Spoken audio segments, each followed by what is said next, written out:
Morning Odisha ଆସନ୍ତୁ ଜାଣିବା ଆଜିର 10ଟି ଖବର ଉପରେ।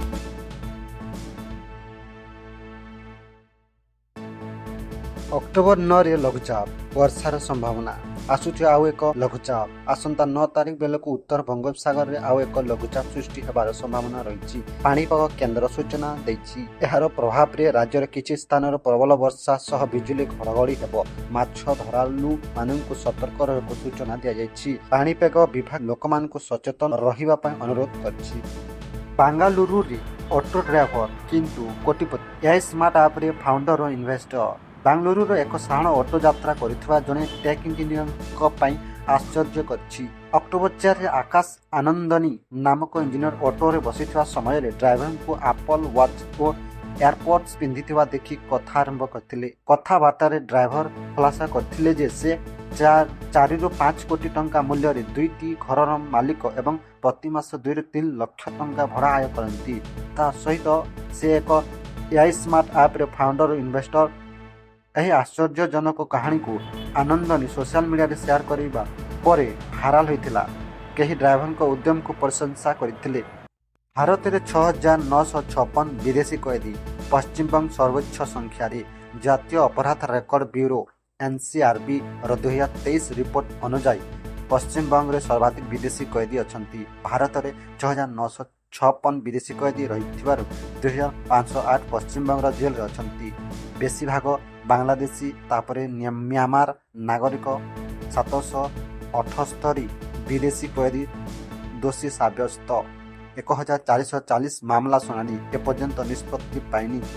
ରାଜ୍ୟର ଜେଲ୍ ସମସ୍ତ ଅଧିକ କ୍ଷମତାର ପ୍ରବଳ ମହିଳା ଜେଲରେ 796 କଏଦୀ ଅଛନ୍ତି, ଯାହାର 204 ବିଦେଶୀ ଏବଂ 12 ଟ୍ରାନ୍ସଜେଣ୍ଡର ଅଛନ୍ତି। ଫେବୃଆରୀ 2026ରେ ବିବାହ କରିବେ ବିଜୟ ଦେବରକୋଣ୍ଡା ଏବଂ ରଶ୍ମିକା ମନ୍ଦନା।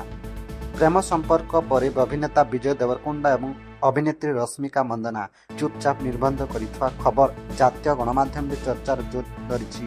ଅକ୍ଟୋବର 3ରେ ବିଜୟଙ୍କ ଘରେ ବନ୍ଧୁ ଏବଂ ପରିବାର ସଦସ୍ୟଙ୍କ ଉପସ୍ଥିତିରେ ଦୁହେଁ ପରସ୍ପରକୁ ମୁଦି ପିନ୍ଧାଇ ସୋସିଆଲ ମିଡ଼ିଆରେ ପ୍ରଶଂସକମାନେ ଉଭୟଙ୍କୁ ଶୁଭେଚ୍ଛା ଜଣାଉଥିବା ସମୟରେ ନିକଟରେ ଆସନ୍ତା ବର୍ଷ ଫେବୃଆରୀ 2026ରେ ବିବାହ କରିବେ ବୋଲି ଖବର ଆସିଛି।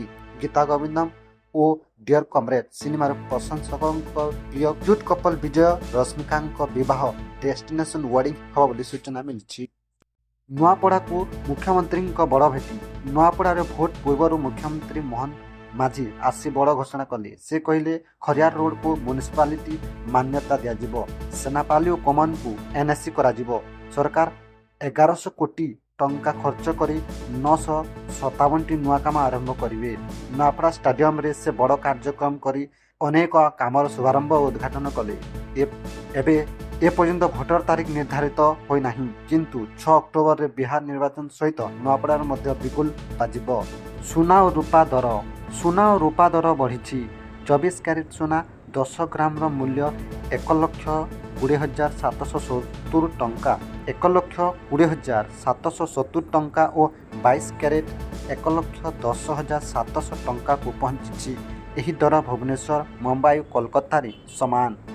ଦିଲ୍ଲୀରେ 24 କ୍ୟାରେଟ ସୁନା 1,20,920 ଏବଂ 22 କ୍ୟାରେଟ 1,10,850 ଟଙ୍କା। ଚେନ୍ନାଇରେ 24 କ୍ୟାରେଟ 1,20,660 ଓ 22 କ୍ୟାରେଟ 1,10,600 ଟଙ୍କା। ରୂପା ମୂଲ୍ୟ ମଧ୍ୟ ବଢ଼ି 1 କିଲୋ ପିଛା 1,56,000 ଟଙ୍କାକୁ ପହଞ୍ଚିଛି। ନୂଆପଡ଼ା ବିଧାନସଭା ନିର୍ବାଚନ। ନୂଆପଡ଼ା ବିଧାନସଭା ନିର୍ବାଚନ 11 ନଭେମ୍ବରରେ ମତଦାନ, 18 ତାରିଖରେ ଫଳାଫଳ। ଓଡ଼ିଶାର ନୂଆପଡ଼ା ବିଧାନସଭା ଉପନିର୍ବାଚନ ପାଇଁ ତାରିଖ ଘୋଷଣା ହୋଇଛି। ଭାରତ ନିର୍ବାଚନ ଆୟୋଗ ଅନୁଯାୟୀ 11 ନଭେମ୍ବରରେ ମତଦାନ ହେବ ଓ 18 ନଭେମ୍ବରରେ ଫଳାଫଳ ଘୋଷଣା କରାଯିବ।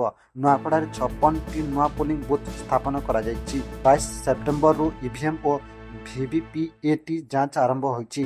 ନିର୍ବାଚନ ପ୍ରକ୍ରିୟା ସୂଚିତ ଓ ସୁଚାରୁ ହେବା ପାଇଁ 470 କେନ୍ଦ୍ରୀୟ ପର୍ଯ୍ୟବେକ୍ଷକଙ୍କୁ ମୁତୟନ କରାଯାଇଛି। ଆମେରିକାରେ ଭାରତୀୟ ଛାତ୍ରୀଙ୍କୁ ଗୁଲି କରି ହତ୍ୟା। 37 ବର୍ଷୀୟ ଭାରତୀୟ ଛାତ୍ର ଚନ୍ଦ୍ରଶେଖର ପୋଲେ ଆମେରିକାରେ ହତ୍ୟା ହୋଇଛନ୍ତି।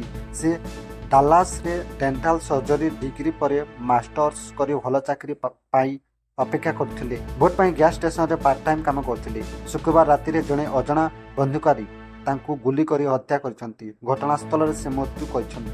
ଚନ୍ଦ୍ରଶେଖର ହାଇଦ୍ରାବାଦରେ ପରିବାର ସହ ରହୁଥିଲେ। ପରିବାର ତାଙ୍କୁ ଆମେରିକାରୁ ଫେରାଇ ଆଣିବା ପାଇଁ ସରକାର ପାଖରେ ଅନୁରୋଧ କରିଛନ୍ତି। ସେ ପୁଅ ଦାନ୍ତ ଡକ୍ଟର ହୋଇ ଲୋକଙ୍କ ସେବା କରିବାର ସ୍ୱପ୍ନ ଥିଲା।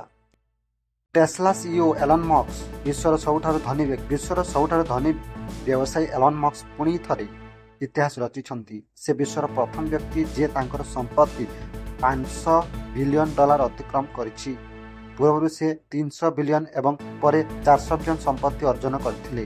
ଏଲନ୍ ମସ୍କଙ୍କ ପରେ ଓରାକେଲ୍ ପ୍ରତିଷ୍ଠାତା ଲାରୀ ଏଲିସନ୍ ବର୍ତ୍ତମାନ ବିଶ୍ୱର ଦ୍ୱିତୀୟ ସବୁଠାରୁ ଧନୀ ବ୍ୟବସାୟୀ। ଫୋର୍ବସ୍ ରିଅଲ୍ ଟାଇମ୍ ବିଲିୟନର୍ସ ତାଲିକା ଅନୁଯାୟୀ ଟେସ୍ଲାର ସିଇଓ ଏଲନ୍ ମସ୍କଙ୍କ ସମ୍ପତ୍ତି ସର୍ବାଧିକ ଥିବା ସମୟରେ $500 ବିଲିୟନ ଛୁଇଁଛି ବୋଲି ମତ ଦେଇଛନ୍ତି।